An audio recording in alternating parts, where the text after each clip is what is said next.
जय श्री कृष्णा। राधे राधे। मेरे सभी प्यारे भक्तों पर भगवान की कृपा सदा सर्वदा बनी रहे। आइए भक्तों, आज हम सुनेंगे बैसाख मास का 7वां अध्याय। 7वें अध्याय में धर्म वर्ण की कथा, कली की अवस्था का वर्णन, धर्म वर्ण और पितरों का संवाद एवं बैसाखी अमावस्या की श्रेष्ठता का वर्णन है। मिथिलापति ने पूछा, हे ब्राह्मण, इस बैसाख मास में कौन कौन सी तिथियां पुण्यदायिनी हैं? श्रुतदेव जी बोले, सूर्य के मेष राशि पर स्थित होने पर बैसाख मास में 30 तिथियां पुण्यदायिनी मानी गई है। एकादशी में किया हुआ पुण्य कोटि गुना होता है। उसमें स्नान, दान, तपस्या, होम, देव पूजा, पुण्यकर्म एवं कथा का श्रवण किया जाए तो वह तत्काल मुक्ति देने वाला है। जो रोग आदि से ग्रस्त और दरिद्रता से पीड़ित हो, वह मनुष्य इस पुण्यमयी कथा को सुनकर कृतकृत्य हो जाता है। बैसाख मास मन से सेवन करने योग्य है, क्योंकि वह समय उत्तम गुणों से युक्त है। दरिद्र, धनाढ्य, पंगु, अंधा, नपुंसक, विधवा, साधारण स्त्री, पुरुष, बालक, युवा, वृद्ध तथा रोगों से पीड़ित मनुष्य ही क्यों न हो, बैसाख मास का धर्म सबके लिए अत्यंत सुखदायक है। परम पुण्यमय बैसाख मास में जब सूर्य मेष राशि में स्थित हो, तब पापनाशनी अमावस्या कोटि गया के समान फल देने वाली होती है। हे राजन, जब पृथ्वी पर आश्री सावर्णी का शासन था, उस समय 30वें कलयुग के अंत में सभी धर्मों का लोप हो चुका था। उसी समय अनर्त देश में धर्मवर्ण नाम से विख्यात एक ब्राह्मण थे। मुनिवर धर्मवर्ण ने उस कलयुग में ही किसी समय महात्मा मुनियों के सत्रयाग में सम्मिलित होने के लिए पुष्कर क्षेत्र की यात्रा की। वहाँ कुछ व्रतधारी ऋषियों ने कलयुग की प्रशंसा करते हुए इस प्रकार कहा था, सतयुग में भगवान विष्णु को संतुष्ट करने वाला जो पुण्य 1 वर्ष में साध्य है, वही त्रेता में 1 मास में और द्वापर में 15 दिनों में साध्य होता है। परंतु कलयुग में भगवान विष्णु का स्मरण कर लेने से ही उससे 10 गुना पुण्य होता है। कलयुग में बहुत थोड़ा पुण्य भी कोटि गुना होता है। जो एक बार भी भगवान का नाम लेकर दया दान करता है और दुर्भिक्ष में अन्न देता है, वह निश्चय ही ऊर्ध्व लोक में गमन करता है।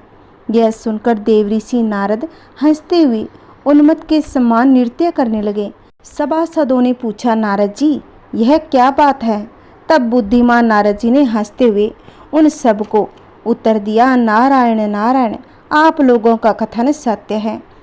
इसमें कोई संदेह नहीं कि कलयुग में स्वल्प कर्म से ही महान पुण्य का साधन किया जाता है तथा कलेशों का नाश करने वाले भगवान केशव स्मरण मात्र से प्रसन्न हो जाते हैं। तथापि मैं आप लोगों से यह कहता हूँ कि कलयुग में ये 2 बातें दुर्घट हैं। शीश नेन्द्रिय का निग्रह और जीवा को वश में रखना, ये दोनों कार्य जो सिद्ध कर ले वही नारायण स्वरूप है। अतः कलयुग में आपको यहाँ नहीं ठहरना चाहिए। नारद जी की यह बात सुनकर उत्तम व्रत का पालन करने वाले महर्षि सहसा यज्ञ को समाप्त करके सुखपूर्वक चले गए। धर्मवर्ण ने भी यह बात सुनकर भूलोक को त्याग देने का विचार किया।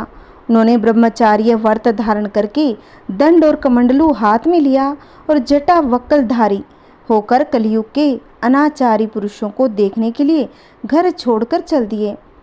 उनके मन में बड़ा विषम्य हो रहा था। उन्होंने देखा, प्राय मनुष्य पापाचार में प्रवृत्त हो बड़े भयंकर एवं दुष्ट हो गए हैं। ब्राह्मण पाखंडी हो चले हैं, शूद्र संन्यास धारण करते हैं, पत्नी अपने पति से द्वेष रखती है, शिष्य गुरु से वैर रखता है, सेवक स्वामी और पुत्र पिता के घात में लगा हुआ है।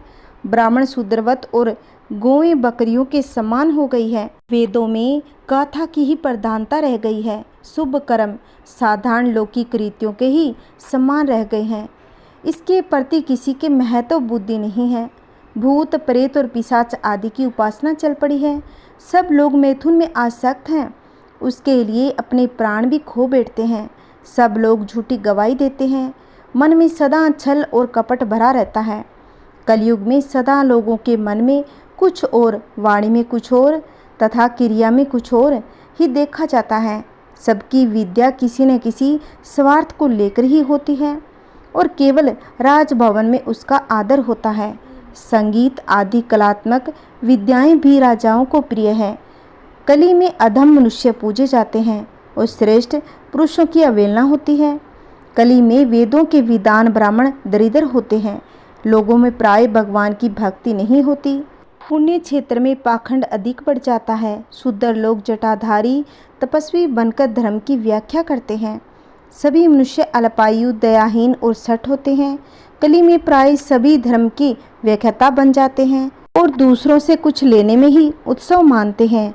अपनी पूजा करना चाहते हैं और व्यर्थ ही दूसरों की निंदा करते हैं। अपने घर आने पर सभी अपने स्वामी के दोषों की चर्चा में तत्पर रहते हैं। कली में लोग साधुओं को नहीं जानते, पापियों को ही बहुत आदर देते हैं। दुराग्रही लोग इतने दुराग्रही होते हैं कि साधु पुरुषों के एक दोष का ही ढिंढोरा पीटते हैं।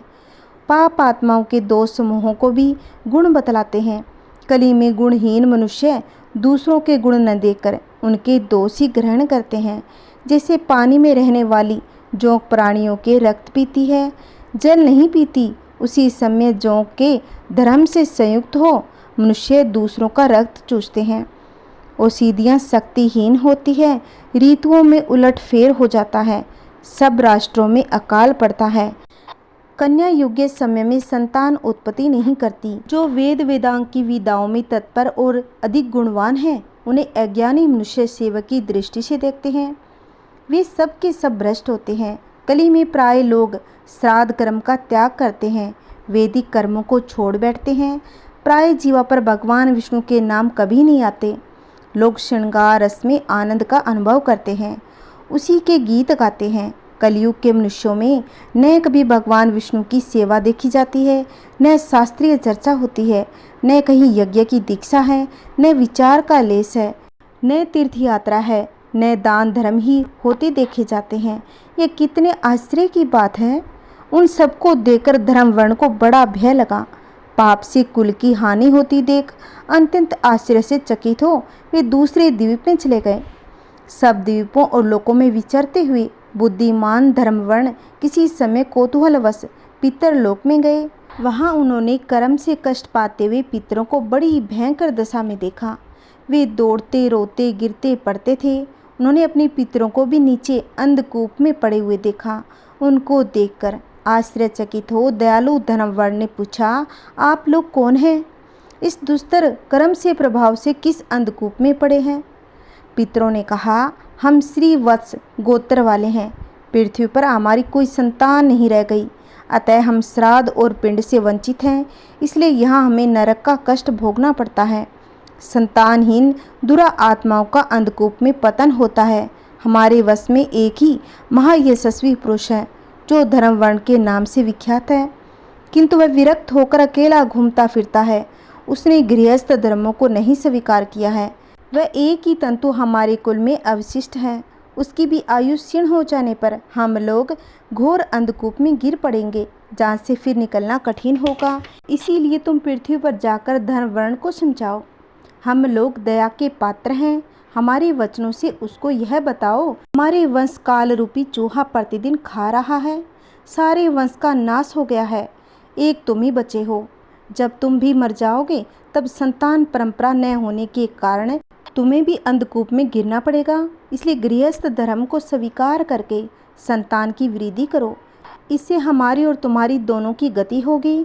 यदि एक भी पुत्र वैशाख मास अथवा कार्तिक मास में हमारे उद्देश्य से स्नान, श्राद्ध और दान करेगा तो उससे हम लोगों की गति होगी, नरक से उद्धार हो जाएगा। यदि एक पुत्र भी भगवान विष्णु का भक्त हो जाए, एक भी एकादशी का व्रत रखने लगे, अथवा यदि एक भी भगवान विष्णु की पाप नाशक कथा श्रवण करे, तो उसकी 100 बीती हुई पीढ़ियों का तथा 100 भावी पीढ़ियों का उद्धार होगा। वे पीढ़ियां पाप से आवृत होने पर भी नरक का दर्शन नहीं करेगी। दया और धर्म से रहित उन बहुत से पुत्रों के जन्म से क्या लाभ, जो कुल में उत्पन्न होकर सर्वव्यापी भगवान नारायण की पूजा नहीं करते। इस प्रकार प्रिय वचनों द्वारा धर्म वर्ण को समझाकर उसे विरक्तपूर्ण ब्रह्मचार्य आश्रम से गृहस्थ आश्रम में प्रवेश करने की सलाह दो। पितरों की यह बात सुनकर धर्म वर्ण अत्यंत विस्मित हुआ और हाथ जोड़कर बोला, मैं ही धर्म वर्ण नाम से विख्यात आपके वंश का दुराग्रही बालक हूँ।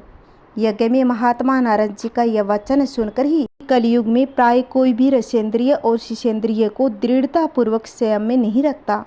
मैं दुर्जनों की संगति से भय हो मैं अब तक दूसरे दूसरे द्वीपों में घूमता रहा। इस कलयुग के 3 चरण बीत गए। अंतिम चरणों में भी 3.5 भाग व्यतीत हो चुके हैं। मेरा जन्म व्यर्थ बीता है, क्योंकि जिस कुल में मैंने जन्म लिया है उसमें माता पिता के ऋण को भी मैंने नहीं चुकाया। पृथ्वी के भारभूत उस स्त्रुतुल्य पुत्र के उत्पन्न होने से क्या लाभ, जो पैदा होकर भगवान विष्णु और देवताओं तथा पितरों की पूजा न करे। मैं आप लोगों की आज्ञा का पालन करूँगा। बताइए, पृथ्वी पर किस प्रकार मुझे कलयुग से और संसार से भी बाधा नहीं प्राप्त होगी।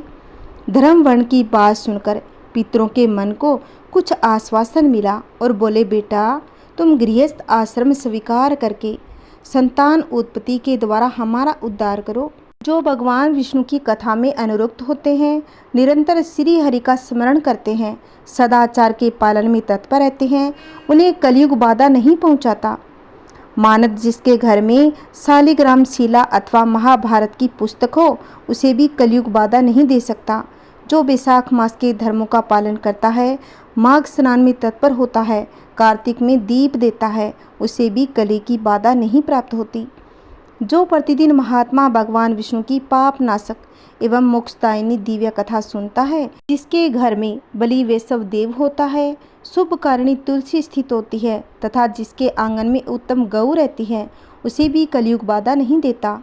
अतः इस पाप आतंक युग में भी तुम्हें कोई भय नहीं है। बेटा शीघ्र पृथ्वी पर जाओ। इस समय बैसाख मास चल रहा है। यह सबका उपकार करने वाला मास है। सूर्य के मेष राशि में स्थित होने पर 30 तिथियां पुण्यदायिनी मानी गई है। एक एक तिथि में किया हुआ पुण्य कोटि कोटि गुना अधिक होता है। उसमें भी जो बैसाख मास की अमावस्या तिथि है, वह मनुष्यों को मोक्ष देने वाली है। देवताओं और पितरों को वह बहुत ही प्रिय है। शीघ्र ही मोक्ष की प्राप्ति करने वाली जो उस दिन पितरों के उद्देश्य से श्राद्ध करते हैं, जल से भरा हुआ घड़ा एवं पिंड देते हैं, उन्हें अक्षय फल की प्राप्ति होती है। अतः हे महामते, तुम शीघ्र जाओ और जब अमावस्या हो तब कुंभ सहित श्राद्ध एवं पिंडदान करो। सबका उपकार करने के लिए गृहस्थ धर्म का आश्रय लो। धर्म अर्थ और काम से संतुष्ट हो, उत्तम संतान पाकर फिर मुनि वृत्ति से रहते हुए सुखपूर्वक द्वीपों में विचरण करो। पितरों के इस प्रकार आदेश देने पर धर्मवर्ण मुनि शीघ्रता पूर्वक भूलोक में गए। वहाँ मेष राशि में सूर्य स्थित रहते हुए बैसाख मास में प्रातःकाल स्नान करके देवताओं, ऋषियों तथा पितरों का तर्पण किया। फिर कुंभदान सहित पाप विनाशक श्राद्ध करके उसके द्वारा पितरों को पुनरावृत्ति रहित मुक्ति प्रदान की। तत्पश्चात उन्होंने स्वयं विवाह करके उत्तम संतान को जन्म दिया और लोक में उस पाप नाशनी अमावस्या तिथि को प्रसिद्ध किया। तदंतर वे भक्ति पूर्वक भगवान की आराधना करने के लिए हर्ष के साथ गंधमादन पर्वत पर चले गए। इसलिए बैसाख मास की अमावस्या तिथि परम पवित्र मानी गई है। आज का हमारा अध्याय समाप्त। कल के अध्याय में हम सुनेंगे बैसाख की अक्षय तृतीया और द्वादशी की महत्ता।